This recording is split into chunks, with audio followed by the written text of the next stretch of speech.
C1 and C2 are two hollow concentric cubes enclosing charges 2q and 3q respectively as shown in the figure. The ratio of electric flux passing through C1 and C2 is তাহলে C1 2q চার্জটাকে enclose করছে আর C2 3q চার্জটাকে enclose করছে, মানে হচ্ছে এটা C1 আর এটা হচ্ছে C2, ঠিক আছে।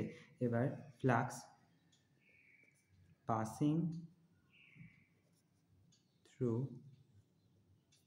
a closed surface equals to q enclosed upon epsilon naught, যে চার্জটা ওই সারফেসটা এনক্লোজ করে আছে সেটা ডিভাইডেড বাই এপসাইলন নট বা permittivity of the free space, ঠিক আছে। এবার আমরা জানি electric flux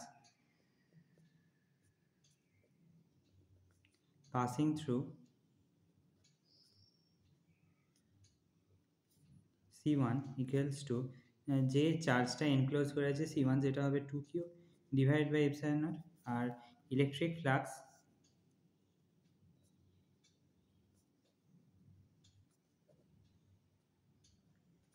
passing through C2 কত চার্জ এনক্লোজ করে আছে 3q প্লাস 2q, এই টোটালটা C2 এর মধ্যে আছে, তাহলে এটা হবে 2q plus 3q divide by epsilon naught, মানে হচ্ছে 5q divide by epsilon not, ঠিক আছে। এবার এটা রেশিও বলেছে, রেশিও কত হবে, রেশিও ইকুয়ালস টু C1টা ডিভাইড বাই C2টা, তাহলে 2q divide by epsilon naught divided by 5q divided by epsilon naught, so এটা হয়ে যাবে 2/5, 2:5, এটা হবে কারেক্ট অ্যান্সার। Thank you.